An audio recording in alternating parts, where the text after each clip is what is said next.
Hey everyone, Wolf Lord Rho here. Today we're discussing the arrival of the Tyranids, just what this fourth tyrannic war could mean, and the possible narratives it could lead to. No real need for a spoiler warning today, but just keep in mind we'll be referencing things from across the Warhammer 40k universe. So you have been warned, and with that said, let's just jump straight in. So the last couple of weeks have obviously been dominated by the return of Lion L. Johnson. However, alongside that reveal, we got the much anticipated confirmation of the next edition of 40k on the horizon. And much like the Death Guard in 8th, the Necrons in 9th, it appears it's the turn of the Tyranids, with the largest Hive Fleet yet. So what do we know? What does it mean? And most importantly, where will it lead? Well, let's begin with what we know. We've been treated to a gorgeous cinematic to hype us up for 10th edition, and it's shown us not only is Guilliman's still very much in charge, the reconquest of Imperium Nihilus will begin, but most importantly the Tyranids could be about to ruin everything. For the past several years we believed the latest and greatest Hive Fleet was stopped during the devastation of Baal, one of the best 40k novels you're ever going to read.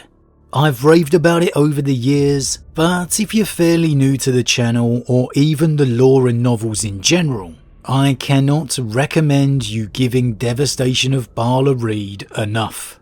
Here it was Dante and the combined effort of virtually every Blood Angel successor that stopped Leviathan in its tracks, preventing it from consuming the Blood Angels' homeworld.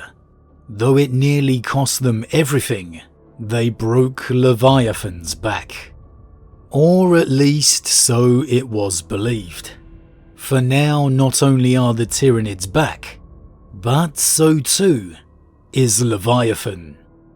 While the real information and details are yet to truly come, most likely being revealed over the next few weeks, the force of Hive Fleet Leviathan that was defeated was apparently just the first of its vanguard.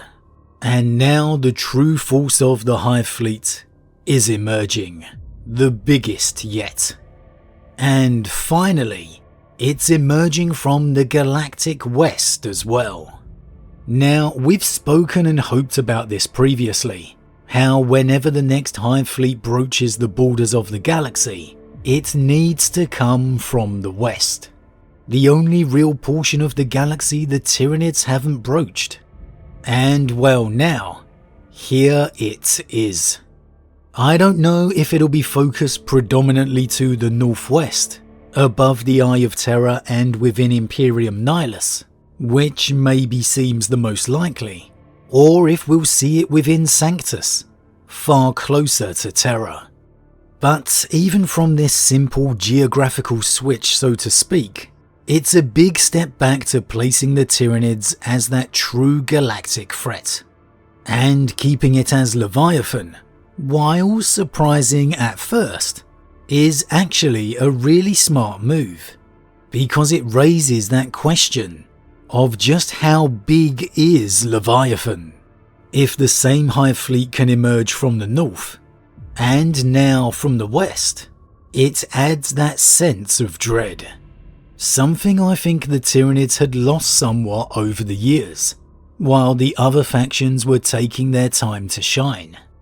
With the Imperium and the Galaxy barely stopping the Tendril from the north, with more of the same Hive Fleet then arriving from a completely different area, assuming that proves to be the case, it raises the prospect in the back of your mind that these are just the outer flanking Tendrils, that all the space in between them could be about to meet the full force of the Hive Fleet.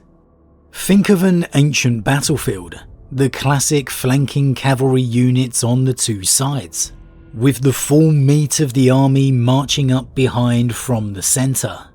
The Tyranids could be doing exactly the same thing. The only difference is with the Hive Fleets, each of those flanking tendrils is a monumentally terrifying force. If there is that main force in between yet to come, it is game over. Just a matter of time. And that adds a great dramatic sense of approaching doom. But what else does this emergence mean? Where could it all lead? Well, with the Tyranids now becoming more involved with the previously unscarred West, at least unscarred by them, it opens up some great narrative options we could see. Firstly, and perhaps the biggest possibility, is that it makes the Tyranids a factor in the war against Chaos, namely Abaddon's plans. Now yes, Chaos is everywhere right now, particularly across Imperium Nihilus, and Tyranid conflicts with Chaos forces are in no doubt commonplace. But with so much going on across the galaxy, it often gets forgotten that the war around the Eye of Terror is still fiercely raging, with Abaddon determined to not just secure a foothold for Chaos, but be able to push into Segmentum Solar, towards Terror. In many ways it remains the heartbeat of Chaos's war. Segmentum Solar and Segmentum Obscurus are hugely important. It was this very reason Guilliman sent Fleet Secundus directly towards Cadia. Landing this punch to the front line against Chaos gave the Imperium time to reconquer other areas lost. That is why this area remains key. Now, the Tyranids obviously aren't going to be suddenly Eye of Terror deep within the galaxy, but it is a new factor Abaddon will absolutely have to adapt to. If the Tyranids do emerge above the Eye of Terror within Segmentum Obscurus, they could make huge progress, and very quickly. The Imperium's forces and abilities have been decimated within the darkness of Imperium Nihilus, and with Abaddon's initial gambit launching assaults across the Obscurus area, it could even turn out to be more Chaos versus Tyranids in certain areas. How ironic would that be? In a way, Abaddon fighting to save the galaxy, or the Tyranids helping to stymie the threat of Chaos, depending on your point of view. It's definitely an aspect and conflict I think we'll see a lot more of as we move into 10th. Perhaps the two biggest threats, Chaos and the Tyranids, duking it out for the right to claim the galaxy. And let's make no bones about it, this is what Sanguinius predicted, the doom of the galaxy. And that's another narrative I strongly expect to see come to the fore, again throughout 10th edition. Now, if you're not too sure what I'm referring to here, Sanguinius the Blood Angels Primarch long ago had visions of the Tyranids fighting Chaos, and he recorded these visions within the fabled Scrolls of Sanguinius, now one of the Blood Angels' most prized artifacts. With the return of the Tyranids in a major way, how can the parallels with Sanguinius' visions not be drawn? A fate fought avoided with the Blood Angels' victory at Baal once again becomes an ominous glimpse of the future.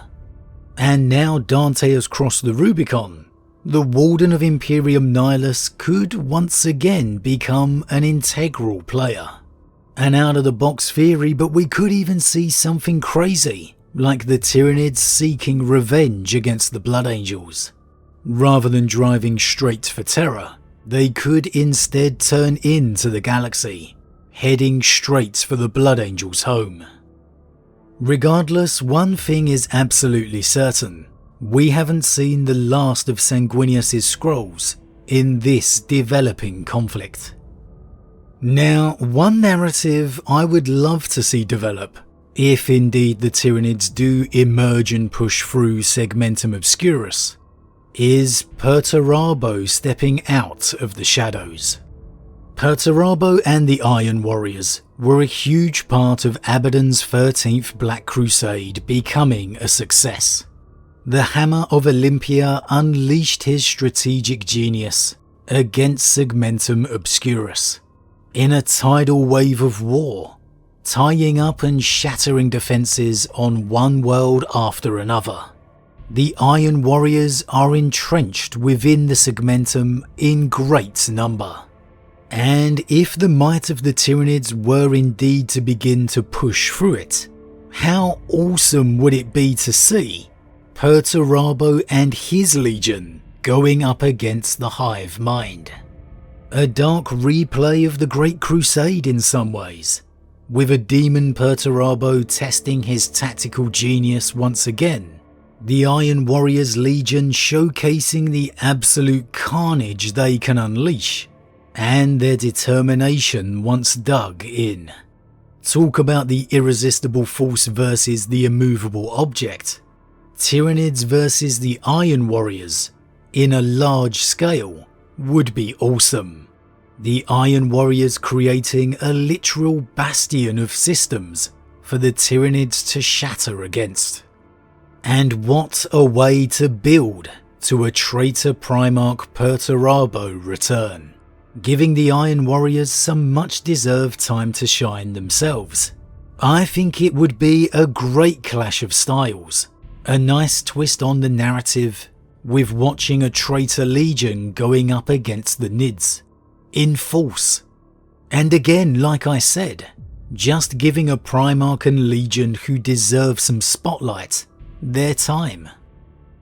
However, moving on to another prospect, at this time we don't quite know where the Tyranids will emerge, and thus far I've spoken mostly on if they'll emerge mostly above the Eye of Terror, within the Segmentum Obscurus region.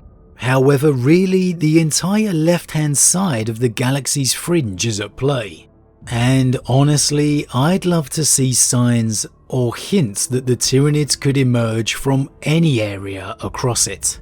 But wherever they do come from, the absolute best aspect of this is the fresh possibilities and opportunities this presents for the Untold Chapters. Astartes chapters who rarely if ever get their time in the spotlight could now become integral to the Throne World's survival. Medusa of the Iron Hands is located to the west of the Eye of Terror. Now they could find themselves sandwiched between the forces of chaos and the Great Devourer. One of the more overlooked first founding chapters could be about to become a little more prominent. Again, a bit like the Iron Warriors, the Iron Hand's nature could be a great contrast to that of the expected Defender, viewing how brutal and cold the chapter's Iron Council can be, making its decisions on which systems are worth defending and which are simply expendable. That could really make some compelling reading. All along the western fringe there's chapter homeworlds we've barely heard of or spoken about. Many of these could over the next few years become major players, or renowned for their heroic last stands, as their homeworlds fall to the Tyranids. We have the Iron Knights chapter, far out to the isolated north, the Night's Watch, the Blood Swords, the Star Dragons. A last stand on the world of Draconif sounds absolutely awesome. However, if we move further south towards Segmentum Pacificus, we get more names who we could see rise to the challenge. The mysterious Exorcist chapter, believed to be of Imperial Fist lineage, a chapter whose past and origins is still truly mostly speculation. Their homeworld of Banish is in a prime position to rally against the Tyranids wherever upon the western fringe they emerge. As a chapter whose history and past is made up of a lot of intrigue, as a chapter who openly practices demonic possession, who among us wouldn't love to see them explored and fleshed out as they go up against the Hive Fleet? The truth of their lineage being discovered. I for one am calling word bearers. the element of the Inquisition becoming involved, finding out exactly what their homeworld and fortress monastery on Banish is like. It would all be awesome. There are hundreds of narratives we could follow, all against the backdrop of the Tyranid threat. Another chapter who could capture the imagination here could be the White Consuls, their homeworld of Sabatine, on the border of Pacificus and Solar, would be a prime location to fortify the defense of the Western Fringe, lying directly west of Terra itself. The only problem is, it was overrun by chaos, and now the chapter is seeking a new home. What a storyline it could be for the chapter to have found and begun settlement of a world, only for the threat of the Tyranids to emerge, the race against time to prepare for the invasion. The White Consuls for an Ultramarine successor chapter are surprisingly interesting. They operate with 2 chapter masters, and they worship the Emperor as a god.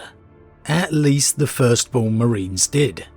And in being Ultramarine successors, they retain those ties to Guilliman, with Captain Messinius of the chapter becoming a fairly prominent name amongst the Indomitus Crusade, promoted to Lord Lieutenant, having a couple of appearances through the Dawn of Fire series. Having him back with the chapter and involved in its future would add an interesting dynamic, seeing how the politics of a dual chapter master system plays out, especially under pressure. And these are only 2 possible chapters of what could be countless. It's the aspect of seeing where and who will be needed to rise to the challenge that makes it so intriguing. There's of course some more of the big names not too far away. The Imperial Fists are the Sentinels of Terra as we know, the Space Wolves of Fenris, the Raven Guard, the Flesh Terrors. There's plenty of the more well-known chapters who will be needed in this war to come. One of the biggest conversations will be, how does Guilliman respond to this new threat? Of course he is aware of the previous Hive Fleets, but this will be the first time he's truly having to react to one. I think this is an entire discussion within itself, which we'll focus on another day. But I would not be surprised to see the Astartes continue to be wielded as legions. They're just too powerful to not be used that way, regardless of the politics that comes along with it. Guilliman may have to become a lot more ruthless. So yes, the arrival of the Tyranids to the west opens up huge avenues that perhaps weren't as possible or likely before. But if I had to name just one of those narratives that I'm most anticipated to see, it would have to be the Hive Mind. We have been told the Tyranids have evolved, adapted to this war amongst our galaxy. And yes, that mostly probably relates to some awesome new models, which we know we're going to get. But it's undoubted since the fall of Cadia, the rise and flood of the Rift, the war within the galaxy has certainly taken on a more psychic nature. The shadow in the warp has always been a great advantage for the Tyranids, but will it continue to be enough? With the tease within the novel Darkness in the Blood, we saw the Hive Mind clearly being a present force within the Immaterium. Could we be about to find out just how much the Hive Mind itself has evolved? Or if not evolved, with the most amount of Tyranids to arrive in the galaxy yet, could we be about to see just what the Hive Mind truly is? How capable it is on taking the fight to this psychic level? Could the Hive Mind become a threat to the Emperor and the ruinous powers themselves? I don't quite know how or even if we will see developments in this regard, but it certainly feels like to me we could. That with every race focusing on and being affected by the psychic awakening, it only makes sense that Tyranids will have this as well. even if it is just adapting to the circumstances. In a time where we're literally watching a war of the gods, I think the Tyranids could be about to enter that particular battlefield in a major way. But as always everyone, what do you think? What narratives for the Tyranids are you hoping to see for 10th edition? How much of the Western Fringe do you think we'll see affected? Will it simply be within Imperium Nihilus, or could we see more threats further to the south? Will the Tyranids emerge all along the western side of the galaxy, proving to the Imperium once and for all that they are truly surrounded? And how do you think Guilliman will respond? Could we see Indomitus fleets used as a counter Hive Fleet force? As always, leave your thoughts in the comments below, I love to read them. Huge thank you to all my subscribers, your support truly means a lot to me, it really does. If you're new, please consider subscribing to help the channel grow.